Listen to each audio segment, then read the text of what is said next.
Les joueurs romains et les joueurs napolitains. Il faut rappeler que, alors qu'on voit Fawzi Goulam ici, il faut rappeler que Daniele De Rossi n'avait pas été convoqué par Antonio Conte. La tête de Torosidis. Goulam qu'on est content de voir revenir dans cette équipe à son poste de latéral gauche. Nécessaire pour aller aujourd'hui inquiéter constamment cette équipe de Naples, mais c'est effectivement l'attaquant à surveiller. Le jeu par rapport aux appels. Et regardez la touche rapidement jouée de la part de Fawzi Goulam. Voilà le jeu du Napoli, on vous le disait. Essayez d'aller vite vers l'avant. Alors le problème c'est que l'équipe était à la lutte pour la deuxième place, mais maintenant il y en a d'autres des équipes. C'est surtout ça. Beaucoup plus vite, chose que ne sait pas faire les Romains. Et ça, oh là là, extra sportif avec des Rossi à Rome un jour. Mertens avec la montée de Goulam. Il va s'appliquer sur le centre, l'ancien Stéphanois. Qui a vraiment bien percé dans cette équipe du Napoli. Les trois quarts du temps depuis le début du match. Mais finalement, c'est le Napoli qui se montre le plus dangereux dans son style traditionnel. Exactement. Un coup de pied arrêté ou alors la vitesse de Mertens. Ouais, puis il cherche. Pour l'instant, le Napoli joue plutôt intelligemment, je trouve, dans son placement. Il presse assez haut. Quand il perd le ballon, il reste dans la zone. On vous rappelle la situation. En fait, il y a maintenant 5 équipes pour 2 places, pour la deuxième place. Là, tu vas mettre devant le but. Ce qu'il y a, c'est qu'il y a Brito, Higuaín et Albiol qui sont quand même de sacrés joueurs de tête. Oui. À ce moment-là, c'est peut-être Calderon qui peut centrer, mais Goulam aussi. Il a un très bon coup de patte pour mettre ses ballons directs. Ce sera Fawzi Goulam. C'est direct sur les gants de Morgan De Sanctis. Dans ce milieu de terrain. Calderon, il attend désespérément le ballon dans l'espace. Regardez, voilà, il va être servi. La frappe de Nainggolan, non, il parvient à décaler Florenzi dans la surface. Et la bonne défense de Fawzi Goulam face à Florenzi, il y avait danger. Supériorité numérique pour les Napolitains. Ils étaient à 3 contre 1, Nicolas, tout simplement.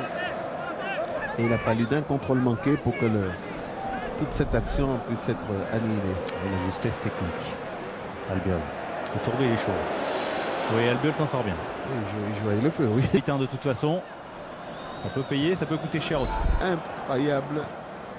Crochet court comme ça, solide derrière du côté de la Roma. Ne pas laisser trop d'espace, surtout dans les déviations. Golan était un bijou. Sublime ce qu'il a réalisé avant.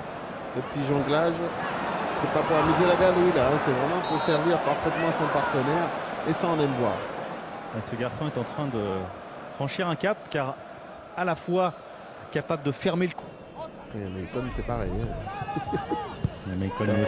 C'est là où il est intelligent, Higuaín. C'est là où il est remarquable. C'est que quand lui, il n'a pas trop de ballons dans la surface, quand il n'arrive pas à véritablement exploiter son potentiel devant le but, mais il a l'intelligence de tirer avec les joueurs que vous avez eu quand vous voyez vers l'Argentin, David Lopez. Et Turbé qui est venu se battre là, lui qui avait perdu le ballon. Goulam. Non.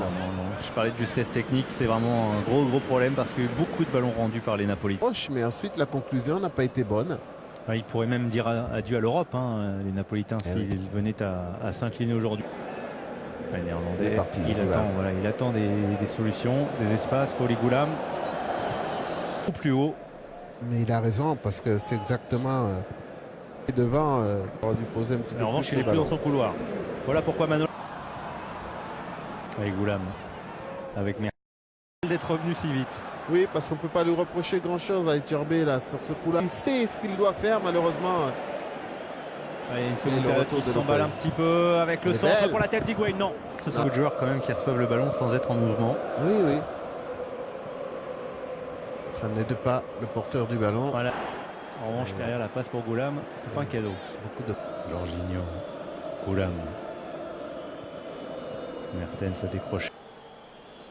Les Romains ont laissé le ballon maintenant à cette équipe napolitaine. Allez, Mapuyan Gambiwa qui concède la touche face à Mertens. Quel que soit. Oui, alors que Goulam il a pris un coup de coude dans l'œil.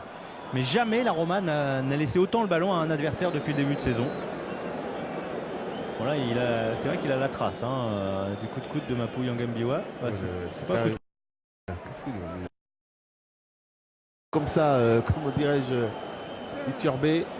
4 mois et demi, il s'est rompu les ligaments croisés antérieurs pour les spécialistes du genou droit le 9 novembre.